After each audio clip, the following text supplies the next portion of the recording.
So glad that you're here. We're right on week 2, kind of in the heart of this series we started last week called Exodus. And so we're looking at this Old Testament book. This is one of those books that can be an intimidating book. If you open it up, chapter 1, it starts out with lineage. So it's basically gives you the family tree. And what we learned, though, last week in our introduction, we really took the book more and looked at it from a historical standpoint. When was it written? Who wrote it? We know Moses wrote it. But the book starts with the word and now.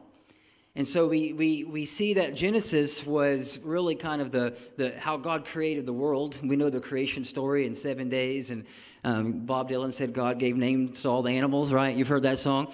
That's the book of Genesis. And then Exodus was how God created a nation. And that's where the law came, the Mosaic law. That's where we begin to see order and organization. That's where we see Egypt and the nation of Israel begins to develop. And so it's very relevant to today and where we are. The book means exit. Exodus is the Hebrew word for exit. And so it has a lot to do with transition. It has a lot to do with moving from maybe A to B. From for the children of Israel, it was from Egypt to the promised land. And I think everybody has a promised land. I don't think promised land's heaven. I've heard it said that it's heaven, when everybody will be happy over there. And I think that's true. But I think God has a promised land for you on this side. 2 people will agree with that. I just believe that. There's no giants in heaven. Come on, somebody, right?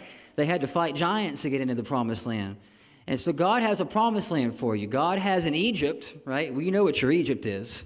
Whatever it tells you to do, what you don't want to do. That's what Pharaoh was. He told them when to eat, sleep, what they were going to wear, and when they were going to work, when they weren't going to work. It's a picture of a slave driver. They had no freedom. And so all of us can relate to that at some form, right? We were a kid at one time, right? You had to do what your mom and dad said. There's somebody here that spanked me when I was in high school. God bless you for doing it too, because I needed it, man. I didn't like the in-school suspension, so I just started getting the spankings. They used to do that back in the day. Yeah, they don't do it anymore, I'm sure. But I just didn't want to sit in in-school suspension because I didn't want to stay afterwards because I wanted to go surfing. And so I always would just wear 15 pairs of shorts when I knew. And then they switched it up on me one time. And so they went weeks without the spankings, and I'm thinking, okay, they forgot. The spanking inventory must be so high. They're just going to start forgiving spankings. You know what I mean? And they didn't. And I was wearing board shorts that morning, and I will never forget that. But spare the rod, spoil the child. Come on, right? I'm thankful that I didn't have to stay after school. No, I'm just kidding. No. So anyways, but we all have things in our life that shows up on our resolution list normally once a year. It's the stuff that we have fought maybe since we were kids. It's all these things that we have. So Pharaoh maybe isn't just external. Sometimes it can be things in our own life. But today is I've been looking forward to today because we're going to jump straight into this. And so if Genesis is the original story, Exodus is kind of the second season. In the book of Genesis, they had one rule. Adam and Eve, it was perfect. The garden was perfection. God came down every morning and talked with Adam and Eve like we're talking right now. They could recognize God. They walked with him in the cool of the day. One rule. Don't eat of this tree, right? This tree, don't eat of the tree of the knowledge of good and evil. You can have all the other stuff. Well, there was one rule. The book of Exodus now there's a little more rules involved. And so if Genesis was about an apple and forbidden apples, Exodus is about forbidden appetites. You know what I'm talking about, right? Those things, internal things. And so what we see here in our story, and what I love about the stories we're going to pick out of Exodus, there's 40 chapters, there's hundreds of stories. We took Paul, we took the Apostle Paul and the 4 stories that he picked. He talked about this book in 1 Corinthians chapter 10. And so I'm going to take the 4 stories that he gave. So last week was an introduction. This week we're going to talk about the golden calf. Next week, we're going to talk about some seducing, and then there's some snakes, and then there's some loose lips sink ships. So that's my version of the stories, but we're going to talk about those stories. And here's our theme verse, 1 Corinthians chapter 10, because this is about Exodus. This is Paul's description of the book of Exodus, the Apostle Paul. Now, these things occurred, what we're going to be studying together, as an example to keep us, and I want you to just file this, to keep us from setting our hearts on evil things. So it's not about behavior modification. Paul draws a really strong connection here. So as we go through these things and we look at all of these different instances where people in the Bible really messed it up and how can we learn from it, Paul says it's not about behavior modification. It's something internal. Their hearts got set on the wrong things. And then here's the first story, verse 7. He gave 4 examples. Don't be idolaters, as some of them were.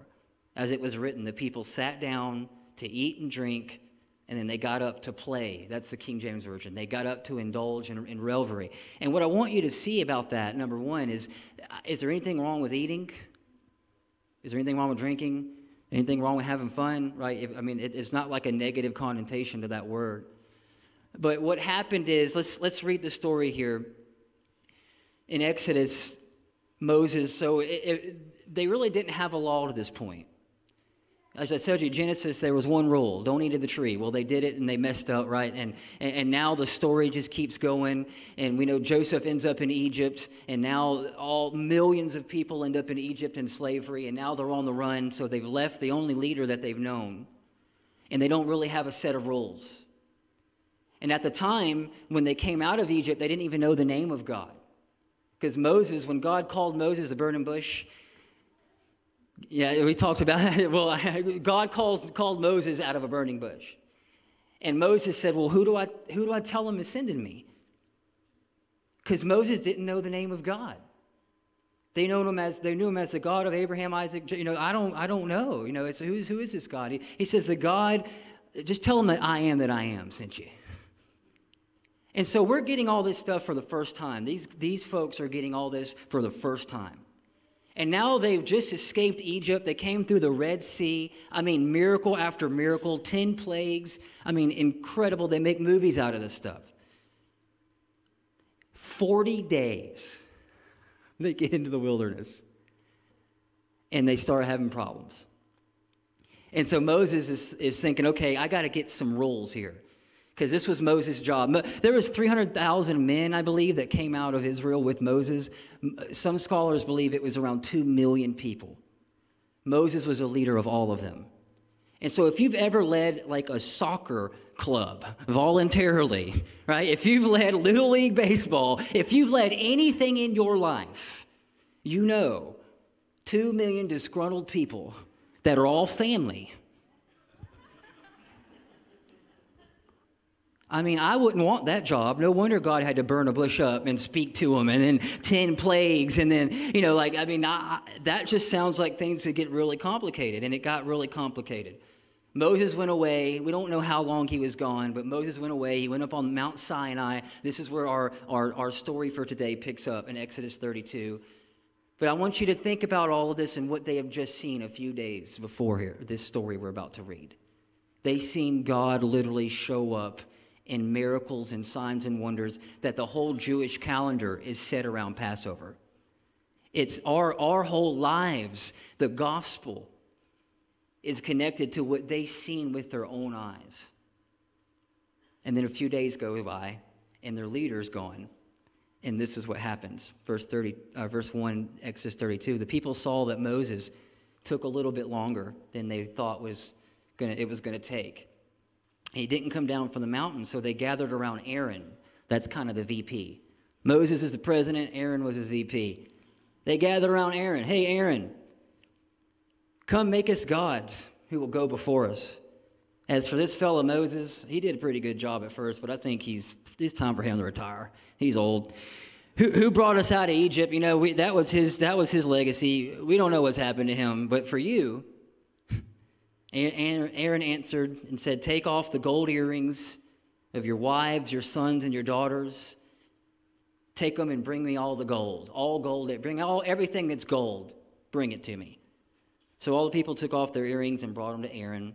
He took what they had handed him and he made it into an idol, cast into the shape of a calf, fashioning it with a tool. Then they said, "These are your gods, Israel, who brought you up out of Egypt." When Aaron saw this, he went ahead and built an altar around it. This looks pretty good. Built it in front of the calf and announced, "Tomorrow we're going to have a feast." So the next day, the people rose up early. Here's our verse from Corinthians. Sacrificed burnt offerings, presented fellowship offerings. Afterwards, they sat down to eat, to drink, and then they got up to play. But it was centered around something else this time. And so meanwhile, at the bottom of Sinai, that's going on. At the top of Mount Sinai, Moses is up there having this face-to-face encounter with God. God's writing on tablets.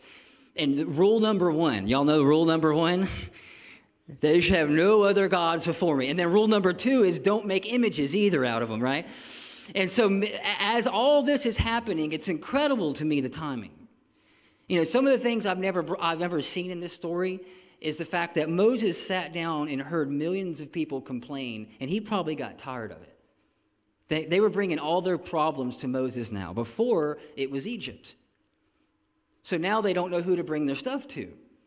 And so Moses was sitting down trying to bring peace to the people. And then finally God brought him up on a mountain and said, "Let me help you out with this. Thou shalt not, thou shalt not, thou shalt not." And you take these 10 commandments that really, the Mosaic laws, we know it. And God built a nation out of that. It's amazing. But if we were there in the moment, I think... I don't know if we'd understand what was going on.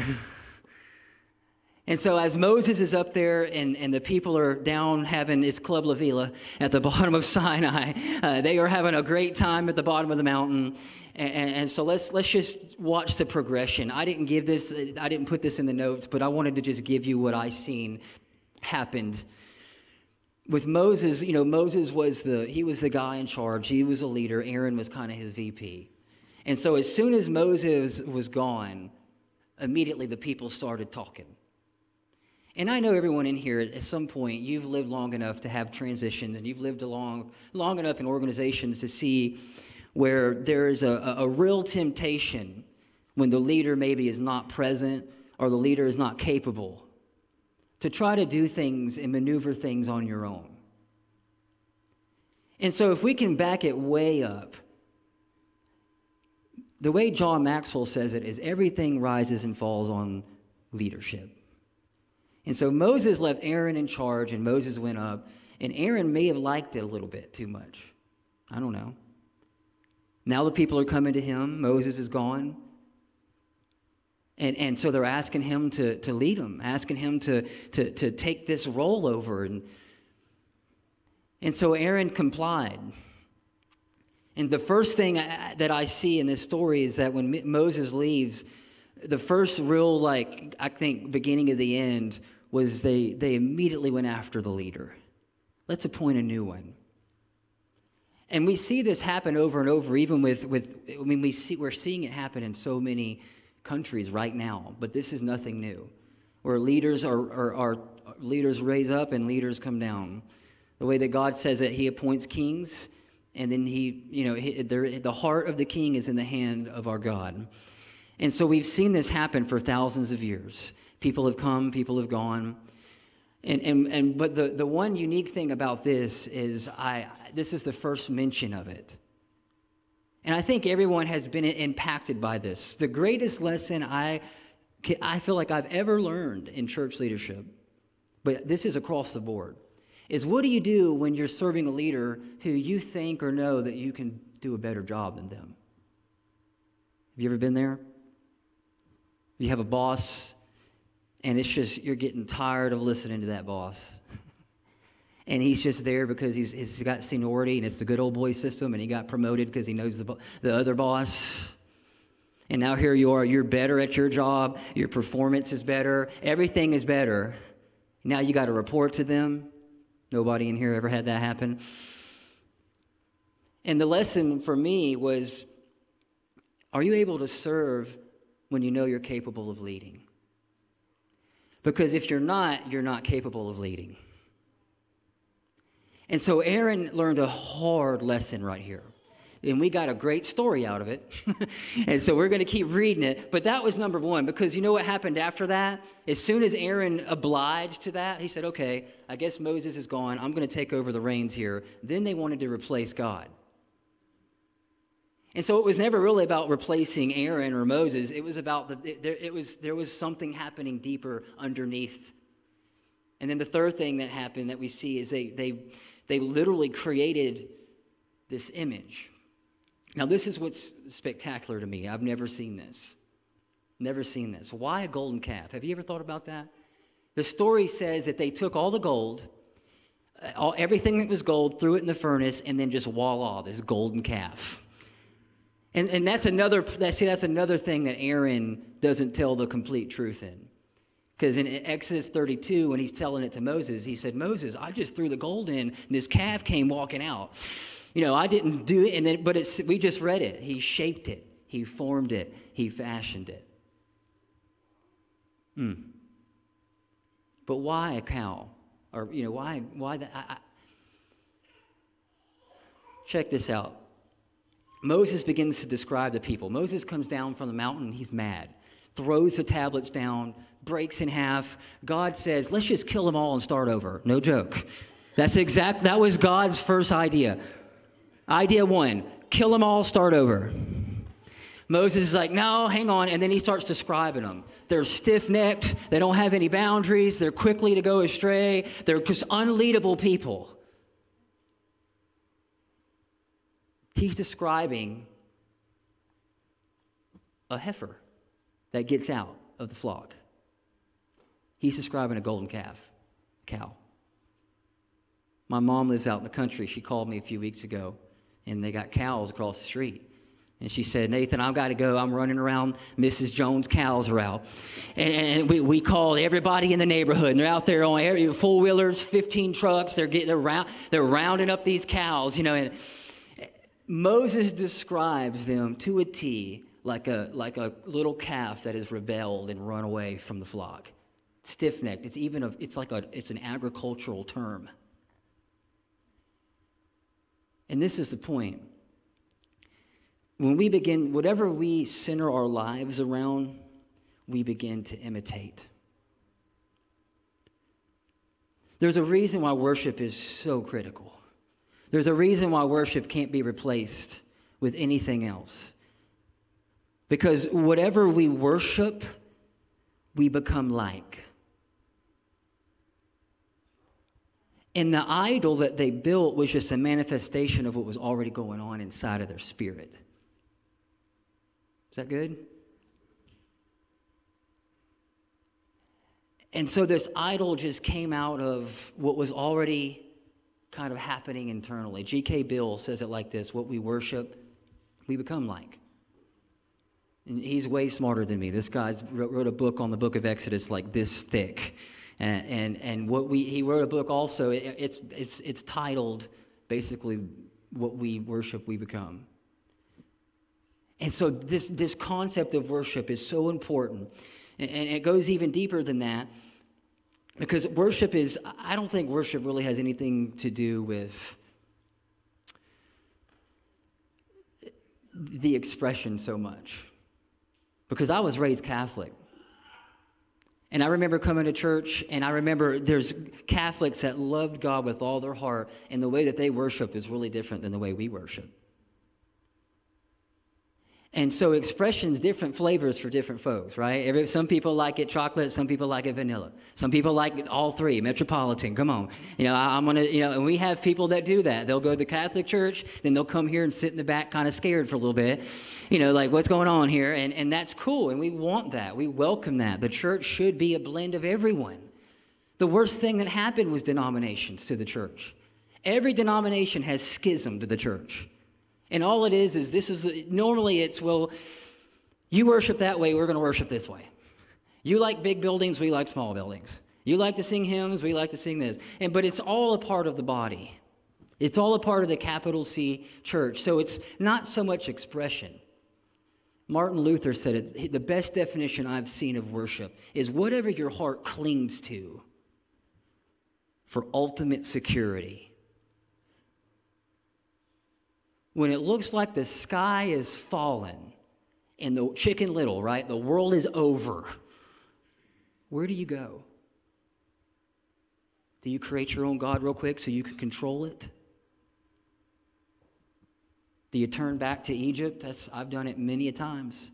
Security. I had security in my old life. I had security in some of these habits and things that I'm now, here I am in the wilderness and they're still showing up. I wish that everything got deleted when they came through the Red Sea, but it didn't. And so when the going got tough, the first thing they tried to do was go back to Egypt. They were like, hey, at least we had good food there. We had leeks and onions and quail and all this stuff. And then the second thing they did was try to control and make God in their own image. It's getting real quiet in here. But there's good news. Y'all want the good news? So they created this golden calf. I described the problem good enough to you. Yeah, I don't like stopping on the problem. I want to give you the solutions here because there's solutions. And I think we've all found ourselves at this point, whether we want to realize it or not. I know I have. That's why I've laid down stuff in my life before for no reason. This was when I was right out of high school. I remember nobody told me to. I just felt like I needed to stop surfing because I had missed Thanksgivings and I've quit 5 jobs. And my relationships were rocky a little bit because I'll be there unless the surf's good, and you can't do anything in life like that. You know what I mean? Like you gotta be able to be there when you say you're gonna. So it was clearly an idol. My whole life rotated around it, my schedule. So I laid it down because there's this tendency, I think, as human beings that we cling to things, but we'll imitate what we're closest to. And so Moses comes down from the mountain. He's upset. God was about to kill them all. Moses said, hang on. And so Moses steps in, and there was a clear separation that happens. I want you to see that. There was a clear separation that happened, but there's 3 things that Moses did, and that's really what I want to focus on this morning. This is what I want to give you. This is how Moses corrected the ship. If you ever feel like your life gets off track, if you need direction, right? The children of Israel, they had no direction. They were centering their life around this golden image that they made out of some earrings that day. If you ever, and I'm telling you, when you really need direction, you'll listen to anybody. Right? When you really get into a bad spot. And so Moses came down, he was so upset. And before the whole let's kill them all thing happens, he backs up, and this is what he does. I'm going to read it, and I think there's 3 things in here that we can all do. Moses, this is Exodus 33. He took his tent and he pitched it outside of the camp. Look at that. Some distance away. So number 1, and this is, I think, these are healthy habits. These are holy habits. Every person can do this, and I believe that if you do this, these are so practical, you will clearly hear from God. Get back on track is separate yourself regularly. Now, we've heard a million versions of that. We've heard the holiness version of that. Don't smoke, don't chew, don't run with those who do. All right, don't cut your hair, don't wear, you got to dress a certain way, you got to act a certain way, you can't go to the movies, you can't listen to secular music. That is not what I'm talking about. It's not what I'm talking about. What I'm talking about is separating yourself from your world regularly. How often do you get out of your world regularly?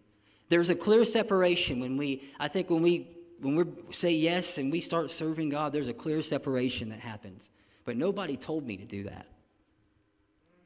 I just felt this drawing. It was this, I don't want to do those things anymore. But it came from separating. Moses needed to hear from God. Moses knew, okay, I got to get some things back on track here. This is incredible to me. In the book of Exodus alone, you know how many times Moses went up to Mount Sinai? Just this one mountain.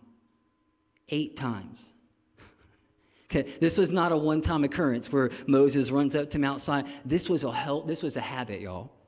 This was a part of Moses' life. He separated himself regularly. That's probably why Aaron took the opportunity to step in and say, this Moses guy, you know what I mean? Here he is running up the mountain every day. Who knows what he's doing up there? He's burning the bush, whatever. And then he runs back down, or talking to bushes, and then he runs back down. And so this was a part of his life.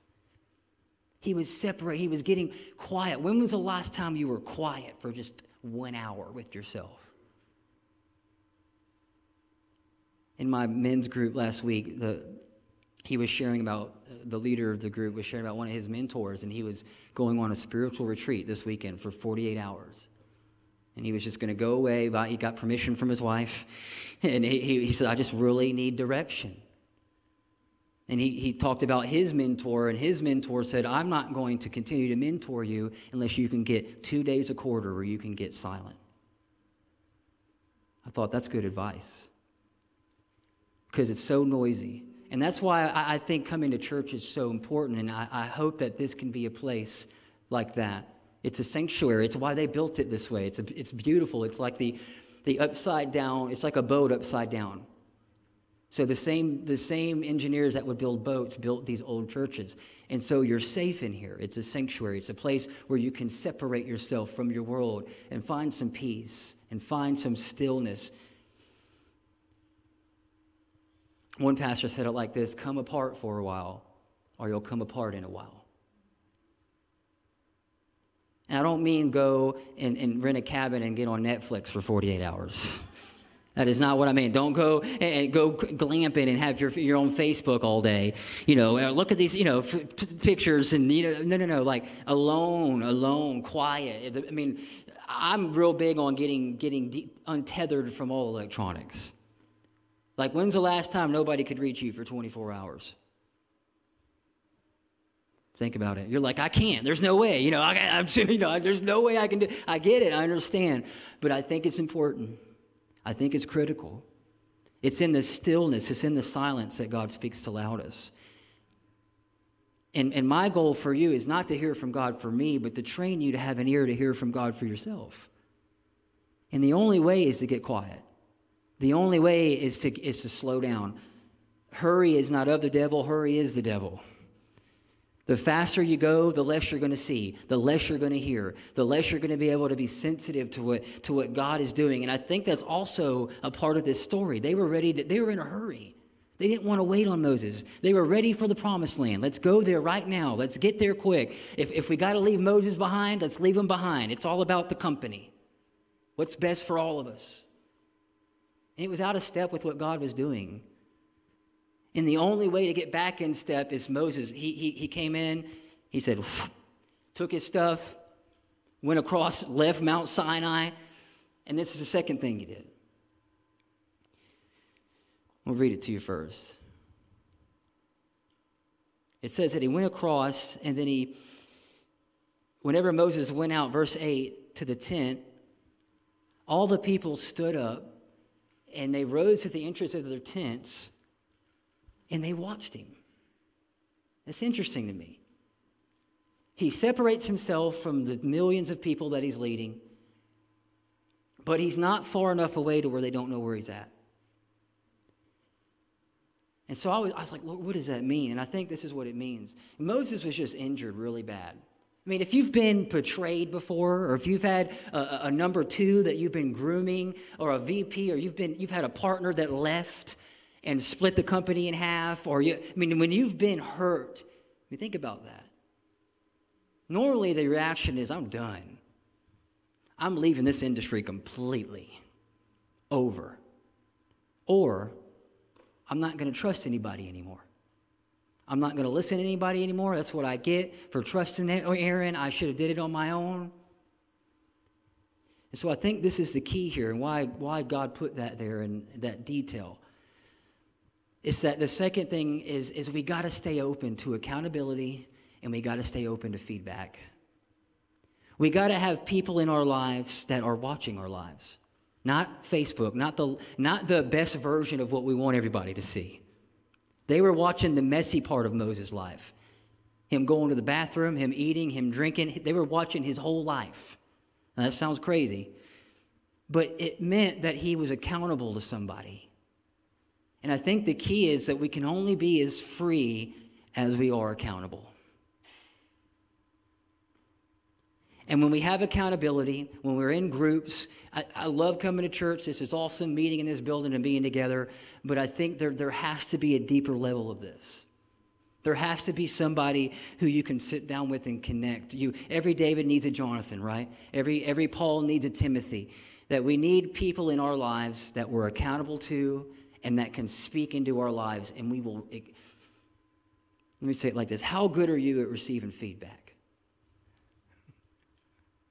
And in a culture of criticism, it feels like an attack, too, sometimes. Because everybody, you do anything now, there's 10 critics before one person compliments it. And so when there's a person in your life that you're accountable to and they give you feedback, sometimes it can, but it's the only way, I think, that we grow. It's the only way that we get better. It's the only way that God can, it's iron sharpens iron.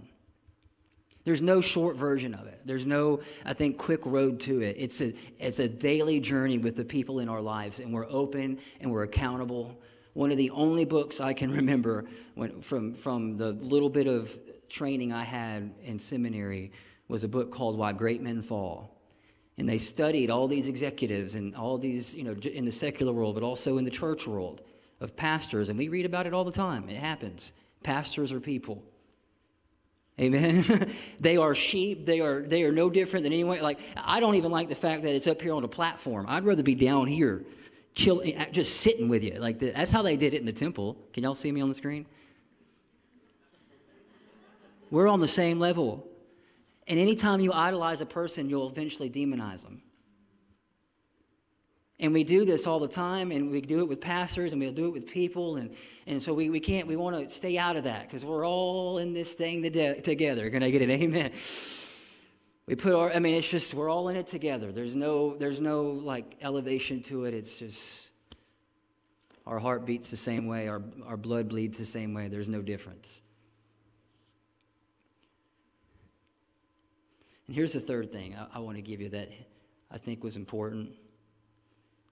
I forgot the movie. I forgot to tell you about the book, didn't I? Why Great Men Fall. Here's the whole point of this book, and this is what I took away. There was a common denominator in all of these. And this is tough stuff, I know, but I want to help you. The common denominator was this, that nobody could talk to the person. They were unapproachable. They had gotten so important at what they did, or they had gotten so separated from feedback and accountability that nobody was looking at their work and observing their work and what they were doing. Accountability and feedback, accountability and feedback. What we measure, we can improve. What we're monitoring, we can improve. You've heard experience makes you better, but I don't think it's just experience, it's evaluated experience. It's when somebody is watching your life, somebody is speaking, not to criticize you, but to help you. It's having a coach. It's just the way. One of the things I love about Tiger Woods, I like Tiger Woods. When he won the majors for the first, when he won, I can't remember which tournament. Yes, the Masters for the first time. You know what he did the next morning? He trained. He called his train, and he got on a harder program than what he was already on. And so it's accountability, it's feedback, it's coaches, it's mentors, it's having those people that will spank you. Come on, you know what I'm saying? When you get out of line, because it's either that or it'll be in the corrections facility, right? Or it'll be in the, it just kind of, you keep moving up. Accountability and feedback. If we get to the point where we can't receive feedback and we don't want to be accountable, it's a dangerous place to be. We never graduate from needing accountability and feedback. We never graduate from needing people that's watching our lives to help contribute and to not only that, but to enrich it. And then here's my favorite part of this whole story, and we're going to close. The band can come on back up. So Moses separated himself. Whatever, change of pace, change of place. He got quiet. He went on a sabbatical. He honored the Sabbath. He took whatever, he separated himself. He had accountability and feedback. He had people that were pouring into his life. And then this is what happened. It says that God came down, and it said the Lord would speak to Moses. This is so awesome. Face to face. Just as we're talking right now as a friend. And I think this is the key here, and we're going to pray. Is sometimes, trouble will come into our lives, and trouble will have a purpose. And in this story, we could focus on the golden calf, and we can focus on, there was a lot of things that happened, and they got off the path. But what did happen out of all this trouble was it made Moses get quiet. It made Moses separate himself. And I think that,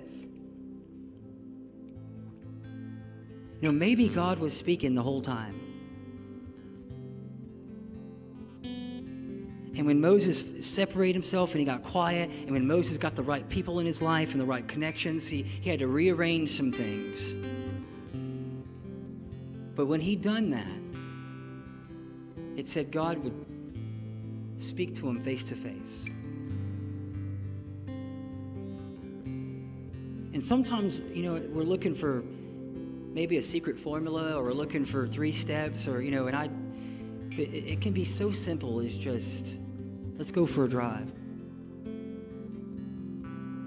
Places in your life that you remember where you felt the joy and the peace of God, that place where that sunset that took your breath away, that, where you grew up, going back to where you experienced God's presence, going back to those places. For Moses, he was going back to what he knew, getting alone. He was in the desert for 40 years with sheep, talking to sheep and talking to God.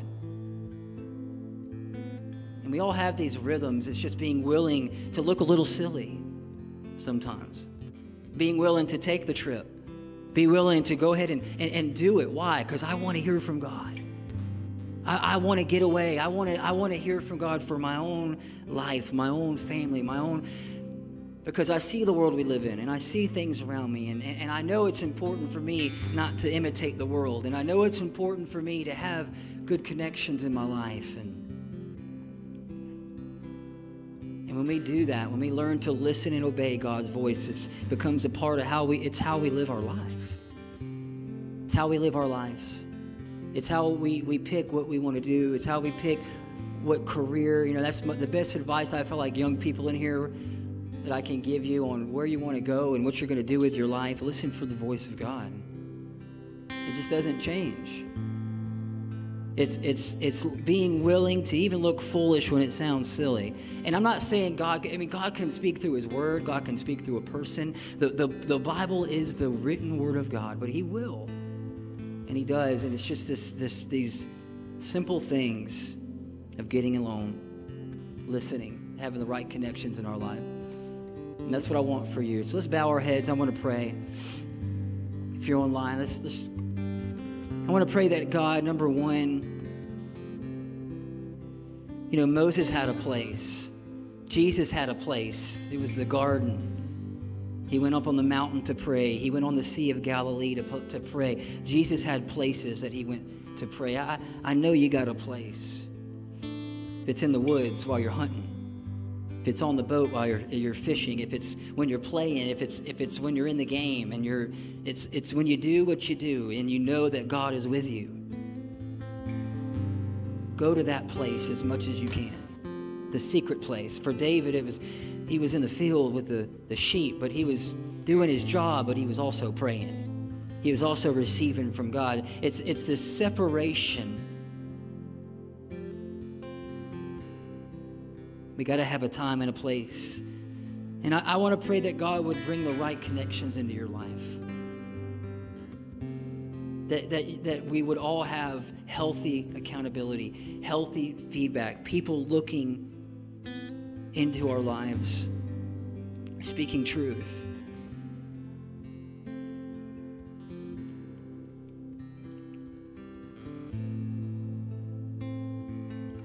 Then I ask that God, you would give us all eyes to see and ears to hear. You said in Luke, my sheep know my voice. They're not going to follow another. Help us, Lord, to know your voice. If it comes through a poem, if it comes through a moment with you, if it comes through church, if it comes through another person, if it comes through a still small voice, help us to know your voice. Help us to look for your voice, to draw our ear to you.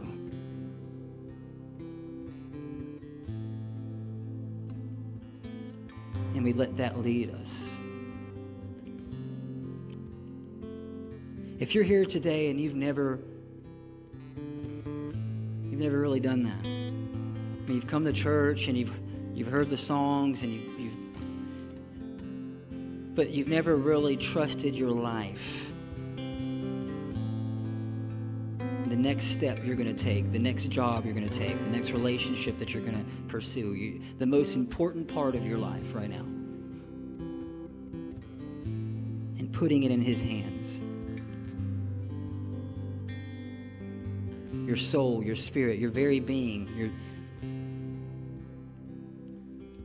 If you've never done that, this is a good opportunity now. I want you just to surrender. Just say it in your own spirit. Lord, I surrender to you. Jesus, I give you my heart. Let it be yours. Thank you so much. In Jesus' name. Everybody said amen.